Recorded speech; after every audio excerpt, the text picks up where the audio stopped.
Hello and welcome back to another episode of the GTM Playbook podcast. Today's guest is a Forbes 30 under 30 founder who started coding as a teenager and decided to spend his high school gap year launching his first startup, which he sold to Intel within just 12 months, and all before his 20th birthday. He is now the co-founder and CEO of Zams, a company on a mission to build the AI command center for B2B sales teams. In this episode, we're going to dig into his journey and learnings, unpack what an AI command center is, and learn how it can help streamline your go-to-market operations.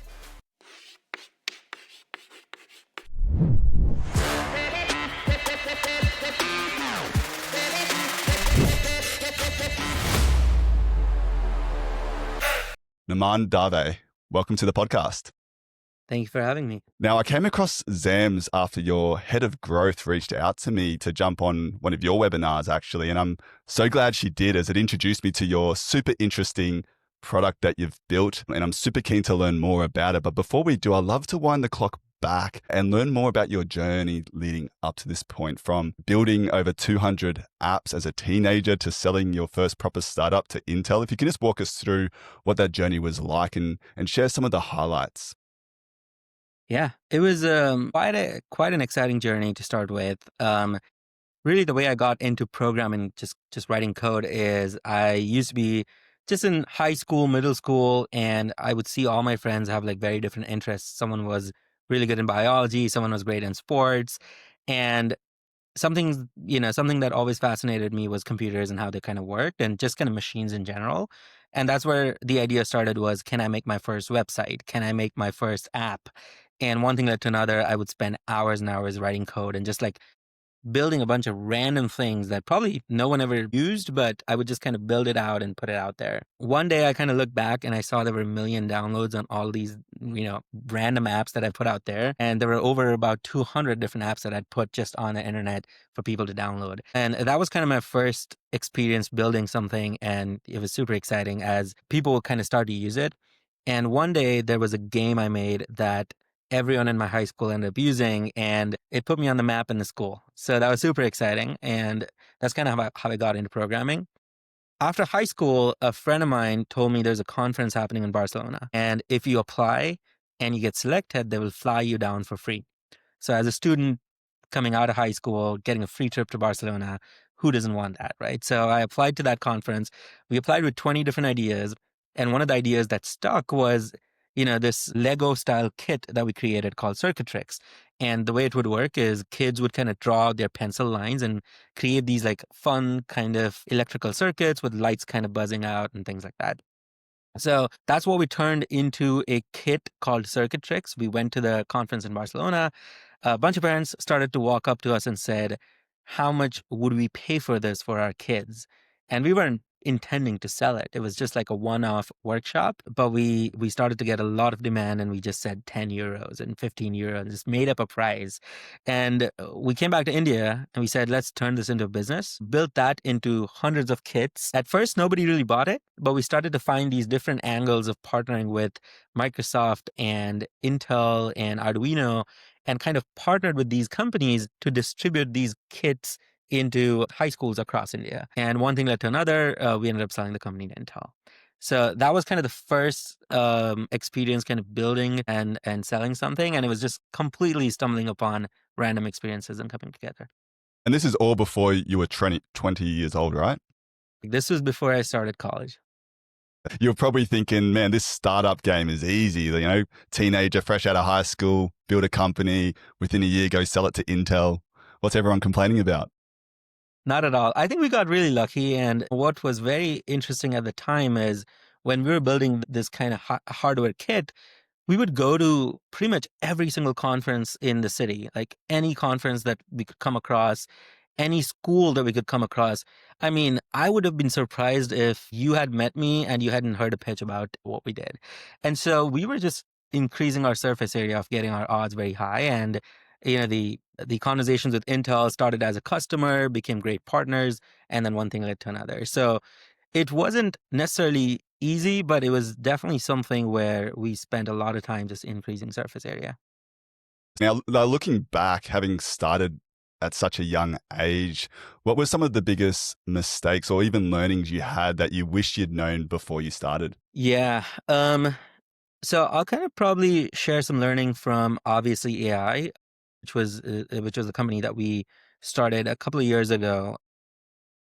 When we started, the company was a pure software company. The idea was it was a predictive analytics software where customers would come in, connect their data sources, and in kind of couple of minutes, they would build these complex predictive models that would give them predictions on their data using AI, right?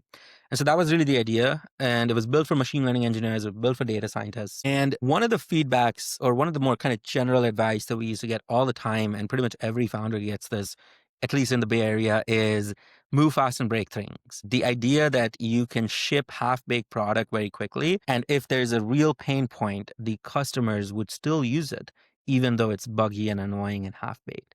And there is a lot of truth to that.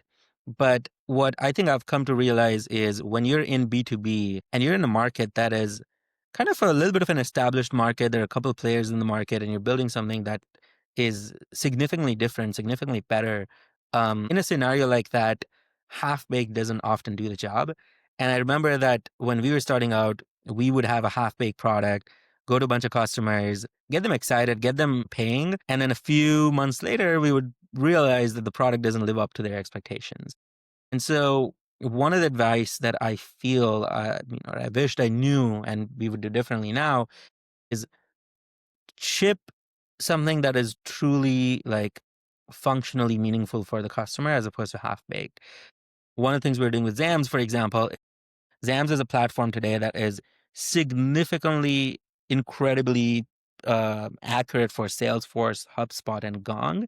But let's say we don't integrate with other apps, for example, and that's okay with our customers. We tell them about it, things like that. But whatever we ship, we never ship half baked stuff. So I think that's one of the things that you know, just learning the hard way is something that. That's super interesting. You mentioned you've gone through this company pivot from obviously AI now into Zams. Keen to kind of understand what was the trigger to rebrand and have a shift in vision? Yeah. So we started the company as obviously AI a couple of years ago.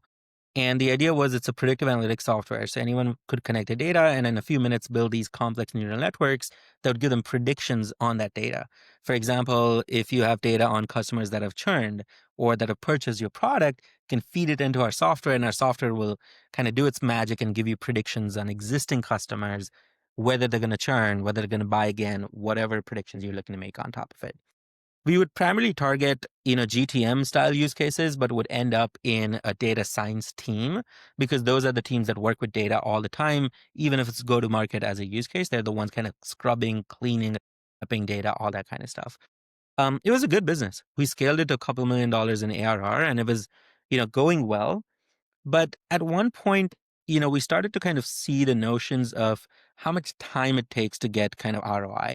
When it comes to predictive analytics, it's very clear that the ROI, or just kind of the instant gratification of I uploaded my data and I'm starting to see results, there's a lot of gap in that. Meaning there's insane amount of work that goes into cleaning and prepping the data so your models perform better.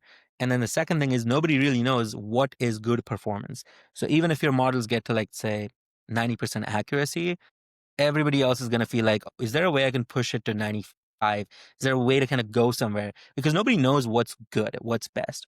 And so for something like this, even if you are in a go-to-market team and all you want to do is analyze whether someone's going to buy my product again, is there a repeat purchase here? If someone's going to churn, building a model around it would be at least a 1 year endeavor that would include a data science team, bunch of other people kind of coming in, looping in. And until that year happens, you are not going to see ROI. And so, what a lot of the GTM folks that we used to work with would tell us is that, look, it's one thing to build a model that gives them good results, but can they automate some actions on those results? For example, you build a model that predicts if someone's going to churn, it's 90% accurate. Can you automate an action? Like when that prediction happens, can you automatically send them an email? Can you take some action on it? And when we started to build the automation part, we knew that our customers were getting a lot more ROI. They could very instantly start to see that, okay, this automation is really kind of getting them results, customer engagements, things like that. And so it's very clear that the part of the business that was bringing the most revenue, the most ROI was the part that would like automate all these tools and like take action on them. And at one point we said, how can we build a pathway to really scale very fast? And that's when we decided to take this tiny little thing that was working really well and double down on it. So that's where Zams comes into the picture. And that's kind of how we made the pivot.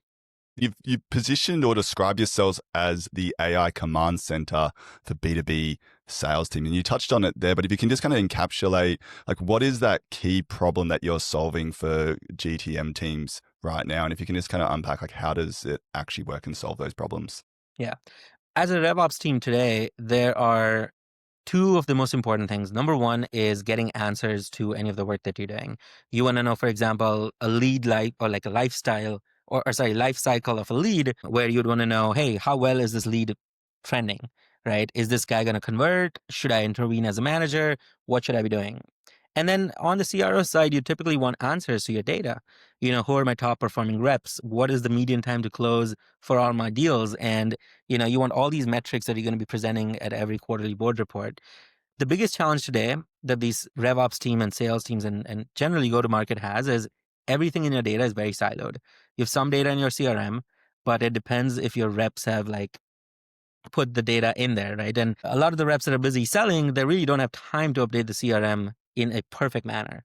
So a lot of your data is in CRM. You also have some data in your spreadsheets. Then you have some data in product usage metrics. Let's say you're using Snowflake, Mixpanel, Amplitude, all that places. And then ultimately, the biggest thing is if you want to go find an answer, let's take one of the most simplest kind of common questions that I hear a lot is what is the average time to close for my reps? If you want to know the answer to that, you're going to have to go into your CRM and assuming it's updated correctly, you're going to go into your CRM, you're going to look at the closed won deals in that specific time frame. You're going to filter by that. Then for every deal, you're going to take the amount and sum it up. And then you're going to say, okay, how quickly did this deal move from stage 1 to stage 10 or whatever stage you have? And then you do that for every single rep again and again. And that is how you're going to get the answer of the average time to close and how much that rep has closed in that order. So just that process, if you just think about it, right? It's a bunch of spreadsheets, a bunch of macros, a bunch of filtering, copy pasting. And if you have 100 reps, like it's probably like a couple of days or sometimes a week worth of just grunt work. And what Zams does is Zams is that command center that comes into play in your sales team, connects to all your apps and services, and allows you to run, a search and automate tasks in plain English. So the way it works is you go into Zams, connect your Salesforce, Slack, all the other tools that you have, and in plain English, just say, who are my top performing reps? Or if your CRM fields aren't updated, go look at all my gone calls from the last week, find the customer pain points and update this custom field in the CRM and automatically do it. So Zams is really designed to just perform these tasks by giving it simple commands in plain English and get you the answers and the metrics that you want. So it becomes a command center. Yeah, that's fantastic. Because software sprawl is becoming a bit of an issue across different tech companies, with all these great innovations and companies running across multiple different tools. And yeah, the challenge that you described there, I think resonates with a lot of GTM teams where you've got all these different tools and they don't necessarily speak to each other. Well, it's hard to actually get information and action things across all of those different pieces of software. And it sounds like Zams basically, provides like a chat GPT like interface where you can just use natural language and start actioning things across those different tools. Exactly. So one of the core things that we built out in Zams is not just an answer engine that answers your questions, but also an action engine that's going to actually go into those tools and automate and actually perform tasks for you. So that's one of the core system that we're building at Zams is, the future of work, you don't have to connect and go through 50 different tools. You just come to that one command center and get your job done. Yeah, fantastic. And I saw on your website, you guys describe yourselves as the UI for AI, turning operators into orchestrators. Correct. And you ran through a couple examples there, but kind of keen to understand for the listeners, like what are some of the, I guess, most impactful plays that your customers are running and those automations that they're running using Zams at the moment? So when it comes to automations and customers, the reality is like AI is so accessible right now in the history of the world than it has ever been before, right? And one of the key blockers of kind of using AI right now that we believe is the user interface. For go-to-market teams, you're not going to hook up your APIs and connect to MCPs and all that stuff. There might be a few tech-savvy people that would do that, but for a majority of people, all you want is something that does the job, gives you the answers, and helps you keep the momentum forward. Right? And for users like that, there's a different user interface that's needed completely, that's built from ground up, and that's designed to do work. So that's kind of where our philosophy comes in of UI for AI. An example for that is one very common use case that we see is lead routing. Every time you get an inbound lead, how do you assign it to the correct account executive? Traditionally, a lot of the RevOps and GTM teams that we work with, they would go to a tool like Zapier, they would go to a tool where they would have an if-then workflow. So they would say, when a lead comes in, if the lead is from a certain geography, assign them to this AE. If the lead is from a certain industry, assign them to this AE. The challenge with that is it's so deterministic, where either you have to kind of input every single variable and kind of set it up in a perfect fashion that it might just work. And in reality, the world doesn't work like that. You might have a lead, let's say, for example, that has spent 10 years in manufacturing and is going to come and buy your software product. How do you make sure that that lead goes to the right account executive? Or maybe that lead, comes from a certain geography where they speak a certain language, that would be better if you have an AE from that geography so they can bond really well. How do you kind of take into account those like smaller, softer things that nobody really kind of loudly talks about, but actually can really impact your sales? And so that's where what we call as non-deterministic workflows come in. So non-deterministic workflow is where you say, when you let the AI say, intelligently decide, look at all the factors about this lead that's coming in, intelligently decide which AE should it connect to, and then Slack me the details. Right, Slack the AE, assign the lead to the AE on your HubSpot or your Salesforce. That is one of the most common use cases that we see with Zams. So for something like that, it becomes a scenario where you don't have to now define every single tiny little bit of information, but you can very kind of broadly say, hey, intelligently look at XYZ factors. And if I'm missing out on something, include that as well and assign the right AE. And the same things would go for metrics and stuff like that too. With that functionality, does that mean that marketing teams on, say, contact forms don't now need to put as many fields? Because obviously we all understand that the more fields you put, there's a drop-off rate that occurs. So with Zams, are you saying that, you can put quite simple information on those forms and then Zams can like automatically enrich that with information it can find on that company throughout the web and then be able to then route accordingly to the correct sales rep from there?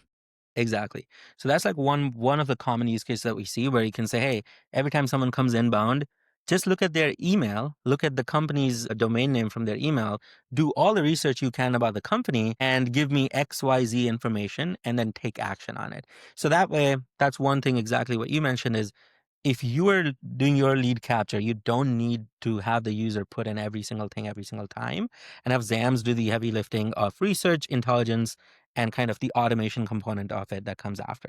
So that's one of the ways where Zams can be used for like very non-deterministic workflows. Yeah, that's fantastic. Is there any other outside of lead routing, any other really impactful Lots workflows of them, that lots of them. your So users? another one that we see a lot is deal intervention. So let's say you're a sales manager or you're just in RevOps or you're just CRO. One of the most important things is you want to constantly know how your top deals are performing. So let's say you're trying to close like 3 Fortune 100 companies.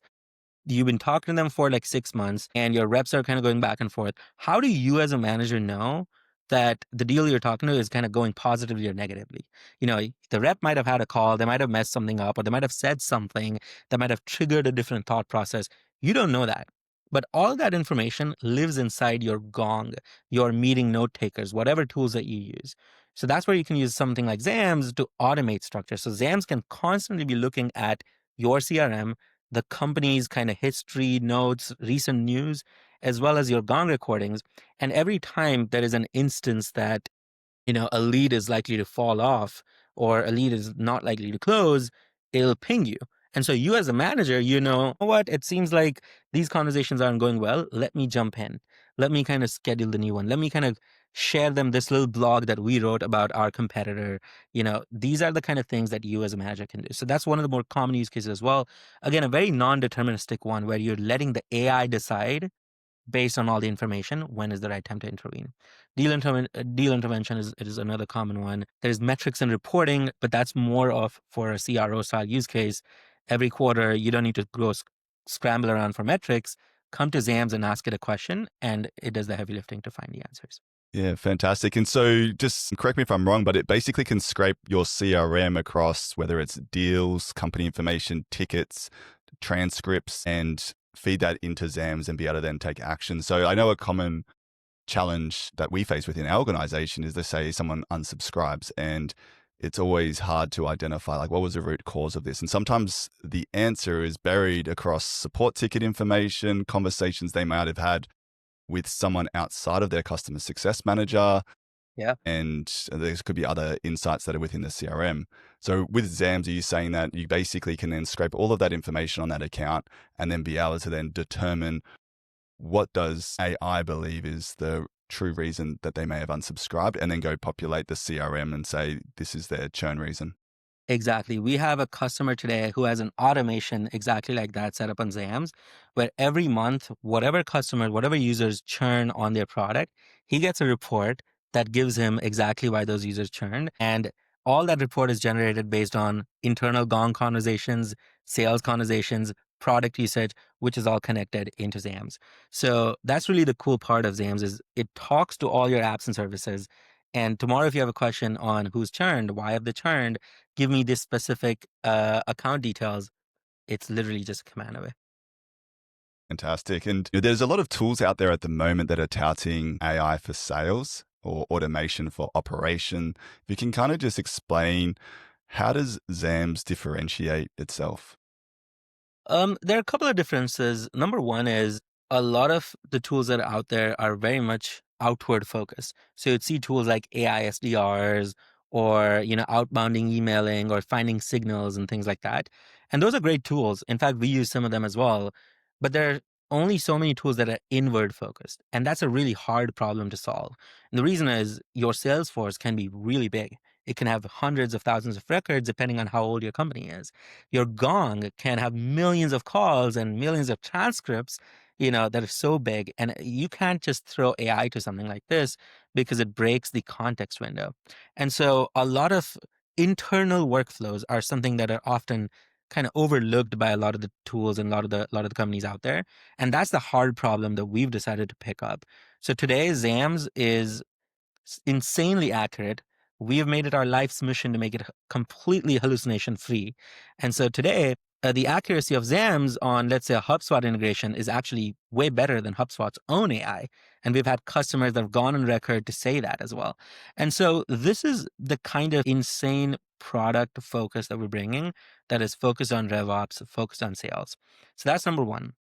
Number two is deterministic versus non-deterministic. A lot of tools that are out there, even tools like N8N, which I personally love a lot, but when it comes to finding something like what's the median time to close for my reps, it's just insanely impossible for me to go into N8N, create all these complex workflows of exactly what it should be doing and things like that to give me the output. And it's probably not worth the hours and hours you'd spend to get that one answer. And so we believe that there's an insane UI problem in AI right now where simple questions should be answered as quickly as you ask them, as opposed to having you to spend a day to create all these complex workflows. So that's kind of how we look at it, like the deterministic versus non-deterministic world, as well as creating a system that is truly from the DNA built for internal sales use cases, which are really hard to navigate. So cool, so cool. And, sounds like super valuable technology for companies out there. Keen to understand, like, what are some of the bottlenecks you guys are seeing at companies when they try and adopt Zams? Like, is it sales org resistance, or is it data silos or unclear outcomes? And how do you prepare and advise customers to overcome some of those roadblocks? Yeah. Well, I mean, based on what I've described, you could probably kind of guess as someone being in RevOps yourself as well as someone being in GTM yourself, there's really almost never pushback from sales teams. In fact, almost every sales teams we talk to, are dying to have a tool like this. And, oftentimes we are met with skepticism, right? Where they're like, I don't know if this is going to work. Like, I really want to see it, right? And that's where the magic moment comes in for a lot of our customers. Almost But sounds too good to be true. correct. Yeah, yeah. And that's what a lot of this AI tools are like, where, because something like this has never really existed before. When a customer looks at it, they're like, I need to try it for myself. And we actually urge our customers to get their hands dirty with Zams because it's almost a magical moment when you connect your own data and you ask all these questions and it just figures it out. But the second thing is, one thing that we kind of work with these customers is walk them through what is possible. Oftentimes, a lot of the customers that we talk to, they have some use case in mind of like what they want to automate, but sometimes they feel like, oh, they might need to do something else as well, or they might need to come up with more complex use cases. And so that's something that we spend a lot of time with our customers. In fact, even before they become customers, we spend a lot of time with our leads, talking to them about what's the use case that they're using, how is it going to impact their business, and kind of really setting that tone up. Because ultimately, today we're in a world where the technology is there. It's really how are you going to drive it strategically, and how are you going to really assign it to your internal metrics and ROI. That is very important. So that's something that we see sales teams trying to still figure out as they're adopting AI tools. Yeah, and you mentioned their ROI. How are you, I guess, equipping decision makers within organizations who are considering Zams, be able to communicate it, whether it's to their CFO or whoever's in charge of the budget, to prove out that ROI? Like, are you positioning it as a cost saver driving operational efficiency or a revenue driver enabling growth? Yeah.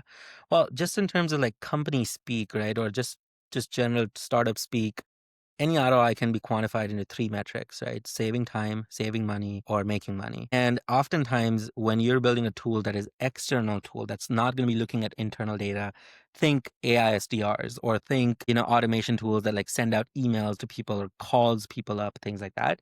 Anything that's external, often almost always in sales needs to make you money. And so anything that's external is typically something that you want to tie to how much money is it making. We're building internal tools. And when we build internal tools, it often ties into internal operational efficiency. How much time is your team saving? And that's something that's very important. And one other way that it really ties in is how many resources do you need to accomplish a task? So, for example, if you're a CRO and you need to create a quarterly board deck, right? Do you always have to pull in your RevOps person to create and update metrics? Does the RevOps person always need to pull in like two other analysts to go and clean up the data in the CRM and other places, right? And if the answer to all of that is yes, with Zams, you don't necessarily now need those extra kind of headcount. You don't need that extra kind of analyst to just crunch and clean data. You just need someone that can strategically ask the right questions and give you the kind of framework of what you want to present in the board. And so when we do a lot of our ROI, it really boils down to the amount of time your team is saving and the amount of money the company can really repurpose to other more strategic tasks or even selling. Because sometimes, RevOps teams, when they don't have answers, they're going to create these policies where the account executives are now required to go and update the CRM in a certain way and da da da da. And those AEs that should be selling and building relationships now do the busy work, right? So there's insane amount of ROI in making sure that the time is really saved, especially for the sales team, because they should be selling and building relationships. And second is with Zams, you don't necessarily need to increase your headcount every time there's something that busy work comes up. With Zams, you can just ask Zams to do it. And that's really the main part. Fantastic. And keen to switch gears now and more now focus within your own go-to-market strategy. So if you can just explain, I know Zams is relatively new to market. What are you guys finding working as a go-to-market strategy at the moment? Is it direct sales, self-serve, working with channel partners? Yeah, we've actually found a couple of things that have worked really well for us. Number one is we did really good outbound campaigns to get, our early set of customers that were very excited. And today, a lot of them really drive Zams's growth by giving us referrals and connections and things like that. But the other thing that we really do that works very well is in-person events. And that sounds a little counterintuitive because, it's the last thing you think of when you think of like highly scaled go-to-market operations, right? But in-person events are the ones that work really well for us because, it gives people the opportunity to very intimately come into our Zams office, see the product, and really kind of go ahead and adopt it.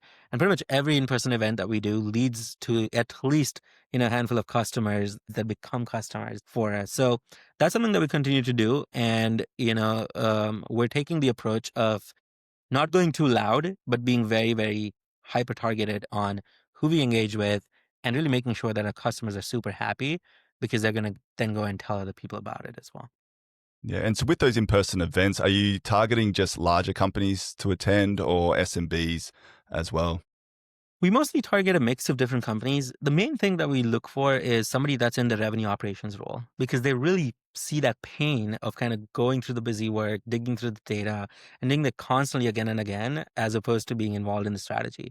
And so that's kind of the kind of core persona that we typically work with. But we've had Fortune 100 leaders end up showing at our events as well, even though that's not our kind of core target.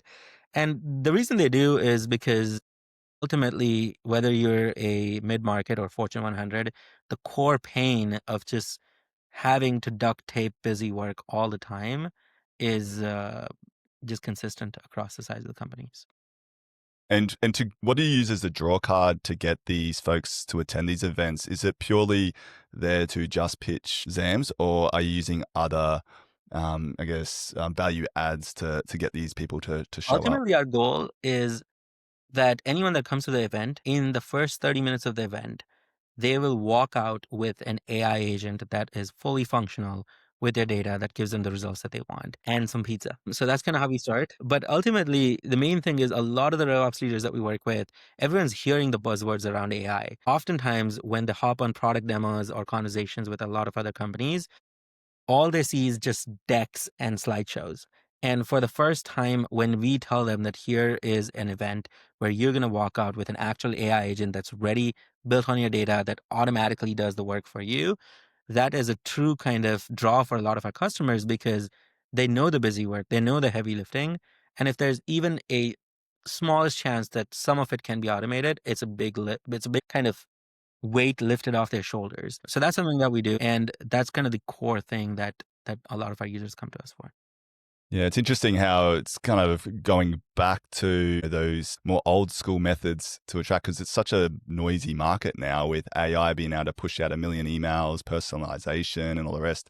It's causing a lot of folks to ignore a lot of these, or spam filters are getting stricter as well. Cold calling, same thing. Exactly. It's interesting to hear from yourself, going back to that in person, face to face, Yeah, building true relationships with these prospects before trying to sell to them. you're absolutely right. And I think it's a noisy world out there. And if you really want to win, you have to be very different. And that's something that we are really coming to realize and double down on as well. For example, events, in-person events. You live in San Francisco. Who does in-person events? But the reality is, a lot of people do, and a lot of people show up because sales is everything about building relationships. And ultimately, these in-person events give you the opportunity, or give us the opportunity, honestly, to really stand out from just throwing out an email and calling it a day. And I think that ultimately, that warm relationship that we build with all these people that show up, with all the customers, is what really truly has them walk away saying, hey, you know what? I got an AI agent, but now I also know the founding team over here. I know Nirman, I know like all these other, team members that are here at Zams, and they feel much more connected. So that's one of the things that we really care about, is not just like an AI agent that you build and call it quits, but tomorrow if you have a question, you have a problem, we're all here like very much connected to you, and it just creates a different relationship. And is that the channel you're seeing the greatest ROI is through events, or are there other channels as well where you're also seeing really strong ROI at the moment? A couple other channels as well. We do LinkedIn. That works really well for us. We do multiple different things on LinkedIn, but ultimately, you know, being that front and center for a lot of our customers is one very common thing that works very well for us. A lot of our customers also feel a lot more connected to the company. Like, we would have never had the opportunity to tell our customers, hey, we closed a Fortune 100 company, you know, but if it's on LinkedIn, if it's something that they really see every day, that gives us that opportunity. The opportunity to like be very personalized with them. For example, very recently, I ran a LinkedIn post that said, "Tell me about your RevOps problems," and a lot of our customers like commented on it, and that started to kind of spin up a lot of these discussions that we wouldn't have had otherwise. So LinkedIn is a very good channel that works for us, and we continue to double down on it. And then classic cold emailing, but not the standard, here's a template, let's email it to 2,000 people, but a little bit more personalized, a little bit more structured, and a little bit more exciting. So these are like some of the things that we do. And for your cold email, what tools are you guys using to send Yeah. those out? We have a long stack, but we use Lemlist, and then we use Clay or List Kit for kind of the lead gen stuff. And it's all fully automated, so it's not something that we have to do any sort of manual work on. But ultimately, these are the tools that help us kind of warm up and send out those emails and stuff like that. Fantastic. And on the LinkedIn side, are you finding, is it LinkedIn ads that are working, or is it more like founder-led or employee-led organic content that's getting the Yeah. most results at the moment? I say founder and employee-led organic content, and then some sort of like LinkedIn outreach campaign as well. Those are the ones that work really well for us. We've run ads as well, and ads do work well. But just if I were to rank which one works the best, I would say founder-led content, then ads after. But ads do work really well as well. Yeah, super interesting. And we've just talked about what strategies and channels are working. Has there been any campaigns or strategies that you've run and been surprised by the results, and maybe it didn't quite yield the results that you would have thought? Yeah, well, there's one campaign that we ran that was very exciting, and it got us kind of our initial few customers. We reached out on cold email to a bunch of leaders, sales leaders, and we said, if you hop on a call with us, we will give you a helicopter ride in your city. And if you've done a little bit of research, you probably know that helicopter rides don't cost a fortune, and it's something that you can give away in quantity. And assuming you get a couple of conversions, they'll kind of pay for itself. But that's one that we ran that was like super exciting, and we got a handful of users that hopped on initially because they wanted the helicopter ride. But the moment we started to talk about the problems and the solutions and things that we were building, they got very excited. And today they're our best customers. They're very engaged.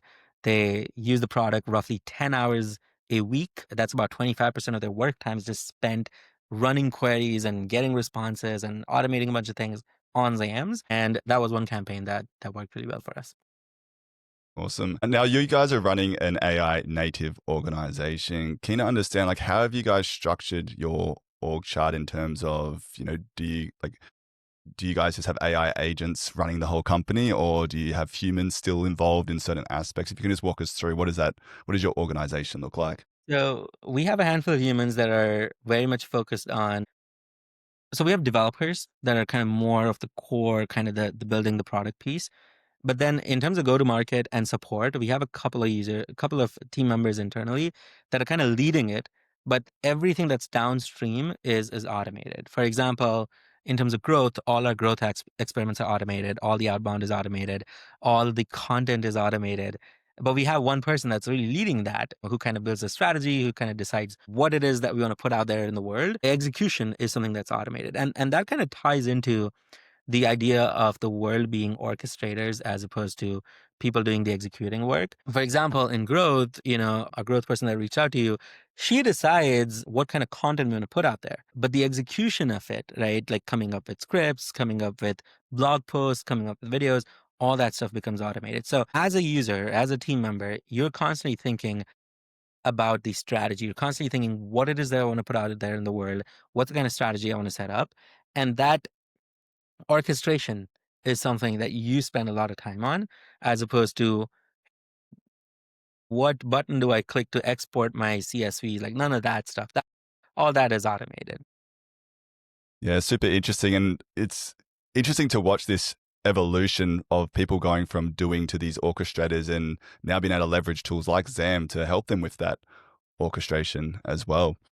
Now, on the engineering side, I've heard from a lot of folks that they're now having all their code written through AI, and their software engineers are now more focused, once again, on that orchestration, more kind of shifting into kind of like quasi product managers. What's happening at Zams? Have you guys made that shift as well, or are you guys still coding? 100%. I mean, every engineer on the team is not a product engineer. They're more, I like to call them product owners. They are owning the product, they're making the decisions. And obviously, the decisions aren't made in silos, they're made in based on what customers say, things like that as well. But they're able to make all these structural decisions in the product because the execution stuff becomes so easy. So it kind of frees up their mind, it frees up their time to really think about it. An example is one of the things we've been deciding is adding a memory function on Zams, because every time you ask a question, if the system has good memory and good context of things you've asked before, it can give you more meaningful answers as well. So when it comes to adding a memory function, the engineers could either get bogged down by thinking about big architectures and like how to set it up, thinking about like code and like really kind of doing the code. But today, because our engineers are freed up from a lot of that kind of grunt work, they have the ability to kind of take a step back and say, should we implement the memory structure or not? What is that implementation going to do for the overall product experience? And almost all of a sudden, the conversations aren't about which libraries and frameworks we're going to use to execute it. The conversations are about how is the product experience going to change and shift, and what are the things we should be taking into mind, almost like stuff a product manager would do as opposed to an engineer. And that's a shift that we're seeing across the spectrum, where every engineer is thinking about the overall impact on the customer as opposed to the libraries they're going to use or the APIs that they're going to use, because a lot of that can be very systematized with the AI agents. Yeah, super interesting. And let's jump across now to your pricing strategy. I see you guys offer three main plans. You've got a free plan, you've got an essential plan starting from $1,000 a month, and also an ultimate plan starting from $3,000 a month. And I believe you've also got a combination of both charging for seats and usage. Keen to understand what made you guys land on that exact pricing structure. Yeah, pricing is interesting, and we're a young company. We're still figuring out, what is the best pricing for our customers. And the reason we're figuring it out is not because we don't have enough data or signals to define pricing. It's not because customers pay different amounts, but ultimately pricing comes down to language models and how they can be efficiently set up. For example, and they move very fast. So for example, 2 months ago, we had a different pricing model because of how much cost the language models would take up for inferencing and all that kind of memory, all that kind of stuff. Now, language models have advanced. We as a company have found multiple different ways to even hyper optimize for Salesforce, HubSpot, and Gong.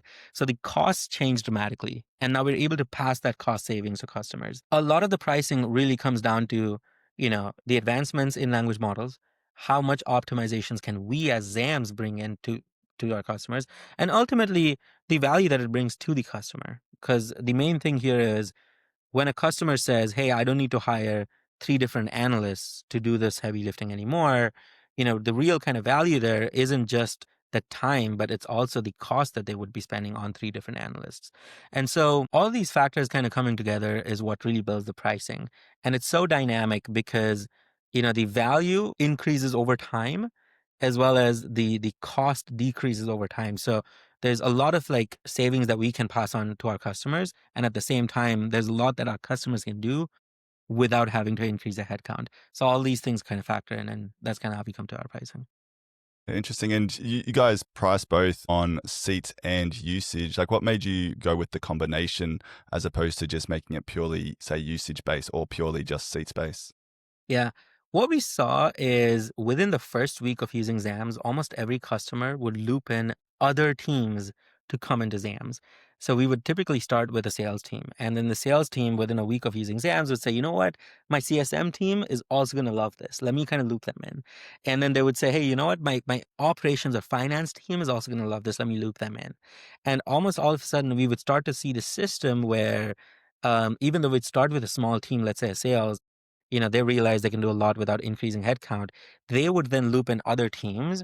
And we wanted to make sure that obviously as more teams get looped in and we can provide that value to all those teams, but we can also support them in a way that can meaningfully help them get the most out of Zams. And so it was a challenge to say, should we just do usage or seats? But ultimately, depending on like how our customers typically use this, it was natural for us to kind of pick up both. And your entry level price is $1,000 outside of the free plan. You've gone with $1,000 a month entry level price. What made you go with that as the entry level price as opposed to, say, spinning up an offer for like $195 a month? Yeah. I think ultimately it comes down to all those kind of math that we put into place, right? So the math of language models, the math of server cost, the math of all new features that we add. For example, tomorrow, if we're going to be adding a memory feature to Zams, and that's going to add an additional cost for Zams as well. And then ultimately, while all of that is true, there's also big value that the customer is going to get.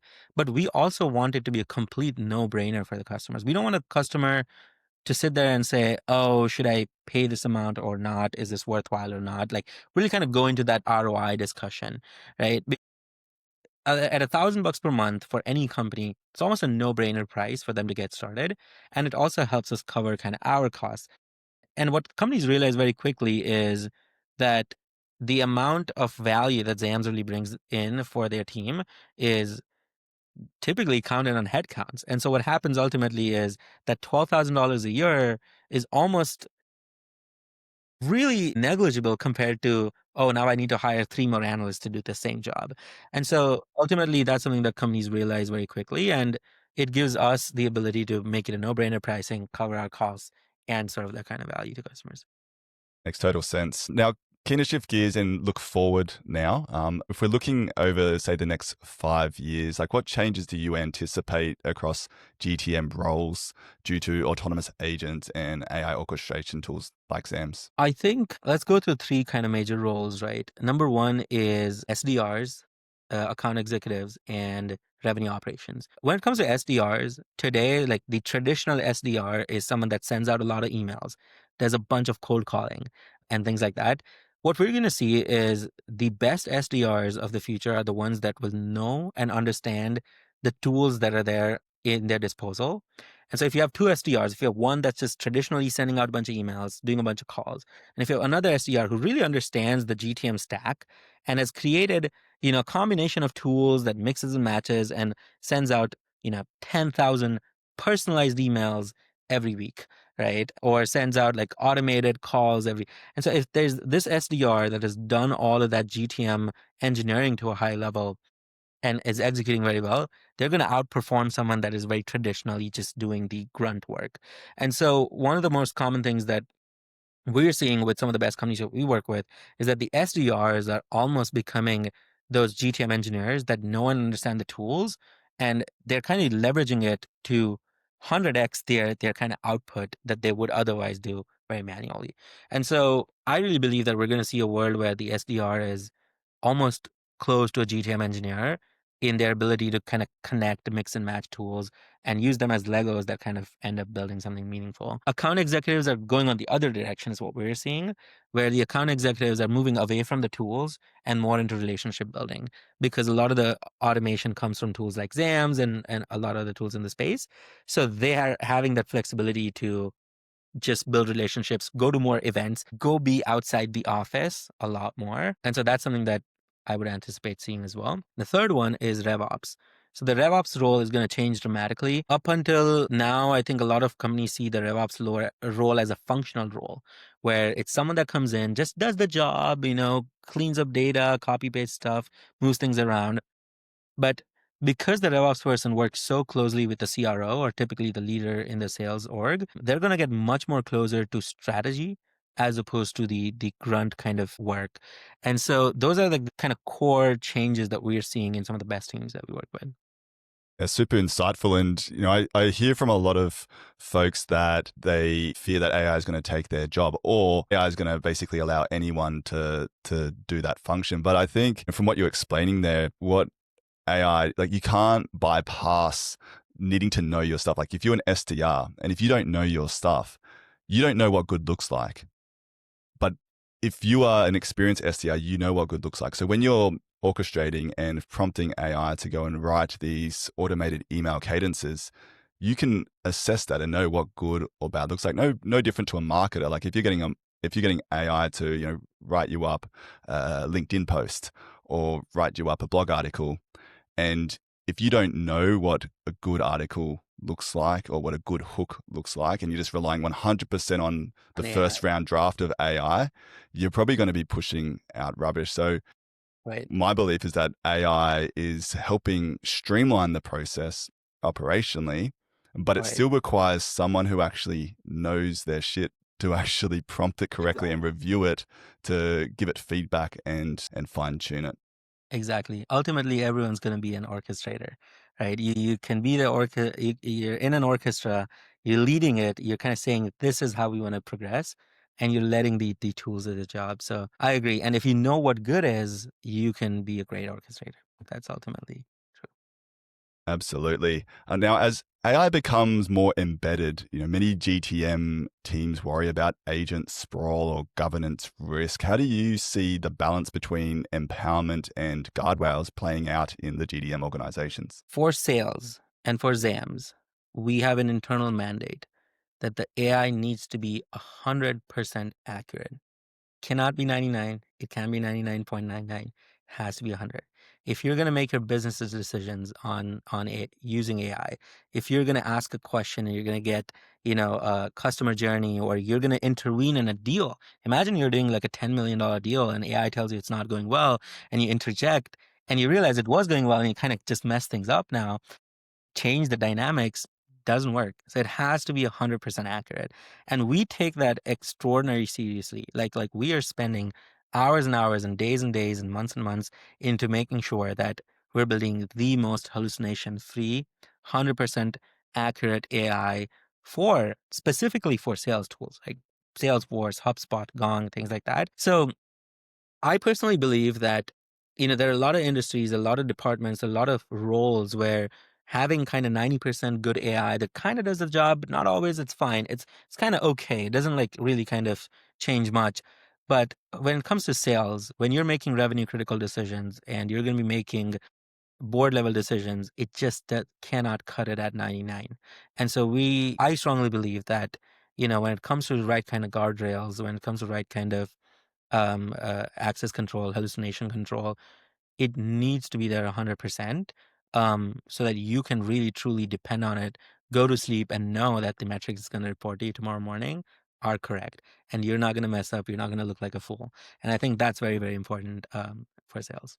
Yeah, that's really reassuring. I think a lot of people now have seen the amazing power of AI, but I think trust issues are starting to creep in around some of the AI tools they're using. And I believe the ones that are going to rise to the top are those that that people can actually trust that the output is going to be accurate and it's not going to have those hallucinations. And that's where like vertical AI is so important, right? If you're creating generalistic AI that connects to like 100 tools and automates everything, it's great. It probably will automate a bunch of things, but it's never going to be that accurate 100%, like something that you can depend on. We did this experiment where we ran Zams and we compared it with like just a general like Chat GPT HubSpot connector and just general, right? And the amount of hallucination you're going to see on that is insane. And obviously it will get better over time as well. But the main thing today is, if you want to use AI today and if you want to make it your core DNA today, it's just not something you can run with. And incentive wise, I think about this a lot. Everyone that builds general AI often doesn't have an incentive for a core kind of targeted audience. And so when you're building AI, let's say for healthcare, when you're building AI for sales, AI for HR, AI for finance, you just have this inherent incentive to make it perfect for that use case. And I think just as startup and just kind of startup building, that is truly transformative for a lot of companies. And that kind of brings a very different outcome overall. Absolutely. And how are you guys achieving that 0% hallucination? So if it doesn't have enough context or if it's not 100% sure, does it simply just respond saying, hey, I don't know, or I need XYZ information Right. before I give a response? Great question. There's a lot of nuance in something like this. Oftentimes, if it just cannot find anything anywhere across any of your tools, obviously it's going to say I couldn't find it. If it finds certain things, but there are other missing parts of it, it's not going to confidently just make up those missing parts. It's not going to just kind of give you some confident response, but it's going to say, look, this is what I believe. The answer to your question is, this is what I believe the automation is, but we have this missing component, right? So an example of that is, oftentimes a lot of the RevOps people would say, go look at the Gong calls and update the fields in the CRM. And it's going to come back to you, and sometimes it's going to say, I was able to update 7 out of 10 fields, but the 3 fields are still missing. Do you want me to flag them? Do you want me not to update any of them? Like, what do you want me to do? And then it will kind of continue those actions. So, I mean, our philosophy is like, if you get ever stuck, right, like as a person or even as AI, you have to ask the user. If you assigned a task to me, like, Nirman, go do this, and I got stuck, I would rather prefer coming and asking you and knowing what the preference is, as opposed to just going and doing something completely random. And so ultimately, users really have that sense of like control and know that this thing's not going to mess up. So these are like some of the things that we do. We also have like really good guardrails in terms of reversibility. So that means that anytime AI does something, you as a user have complete control to reverse that. So in the absolute rare scenario, like let's say you write something, AI interprets it differently and does something incorrect, click a reverse button and it'll reverse all that work for you. So that way you have that control and that kind of peace of mind of like, it's not going to blow up my CRM. I can always revert it if I need to. Fantastic. Now, as a leader in this space, I'm keen to know and hear from yourself, like, what is your bold prediction for AI when it comes to go to market? And is there something you believe that people will regard as obvious in, say, 2028 that many GTM leaders may be overlooking today? I think the bold prediction that we have is best of breed is going to win over best of platform. I don't know if it's particularly bold, but like because I mean I see it a lot lately. But the whole concept of best of breed are these new companies that are coming into the space and saying we're going to build the best AI for finance, for HR, and in our case we're going to build the best AI for Salesforce, HubSpot, Gong, right? Like best of breed. And then there are best of platform companies. So companies like Salesforce, for example, will say, "Hey, we have 100 products. We're going to throw an AI product into it as well," right? Or HubSpot is going to say, we have 100 products, we're going to throw AI into it. Or any general, like, even OpenAI would say, oh, we have like 100 products, we have 20 different integrations, we're going to throw a HubSpot integration into it. And that used to work really well back in the day. Like if Amazon came to you and said, AWS, we have 100 products, we're going to throw this one more, you would go ahead and use it because you really trust it. It's a part of your infrastructure, it's a part of your ecosystem. What we're starting to see now more and more is a lot of the startups have stronger incentives to make something work significantly more as opposed to the platform. And so when it comes to AI, companies are choosing best of breed, which is, AI or product that's really built hyper focused around their use case, then best of platform. And over the course of years, what we're likely to see roll out and play out is the best of breed companies and the best of breed products are going to win significantly, hundreds of folds bigger than generally best of platform. And I think that's something that we're in the midst of right now.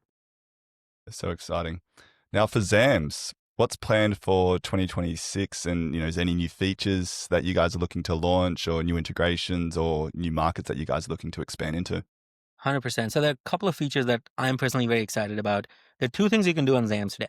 One is you can run answers. You have a question, you ask it, it gives you a response. Second is you can run automations. You can say every Monday, give me a report that has these things, or every Monday, automatically route the new leads to the new AEs. There are two more features that I'm personally very excited about. One is app event triggers, where you can say anytime this event occurs, automatically do this. And then the second feature is what we call as a spreadsheet event, or sorry, a spreadsheet agent. So spreadsheet agent would say something like, here's a spreadsheet of 1,000 people that I met at the event yesterday. For each person, enrich everything about them, update my CRM, send them an email. Right. And that a spreadsheet agent is so powerful enough to understand the spreadsheet and execute tasks at volume. And then on the other hand, if you ever give it a spreadsheet and say, for each of this person, look at their usage and give me the total metrics, it'll just go ahead and do the job for you. So I'm personally very excited about spreadsheet agents coming into the picture because they give you a flexibility unlike anything before, where you can just say, here's the list, do everything, and it just takes up from there. So exciting. Now, last question, and we ask this to all of our guests. If you could add one page to the new GTM playbook, whether it's a tactic, a mindset, or a principle that you swear by, what would it be and why? I would say just be extraordinarily different. I think the wave is always going to go this way, and it always, like almost always, like helps to go the other way. For example, if everyone's doing just cold emailing, we're going to do events. We're going to do the complete opposite. If everyone's just going to send out a bunch of templated messages, we're going to give out helicopter rides that, you're not going to get for just hopping on a call. So doing things that are different is probably the only most important thing that is is important in any go-to-market motion. And that's something that I'd love to add a page for. This has been so insightful, and I've got so much value, and I'm sure anyone listening will be the same. If anyone wants to learn more about Zams, and I'm one of those people, I'm going to be booking in a demo after this. How do they go about it? Book a demo. Go to our website, zams.com, and just book a demo. Honestly, each one of your listeners, Mark, like I would personally love to kind of just literally, even if it's 15 minutes, just kind of show them how it works. There's a lot of magic when you connect your own data, your own apps, and then for the first time, you just say, go do this, and it just does it correctly, accurately, 100%. It's insanely magical. So I'm always happy to hop on a quick call. Fantastic. Well, thanks again, Nirman, and I'll see you guys all in the next episode.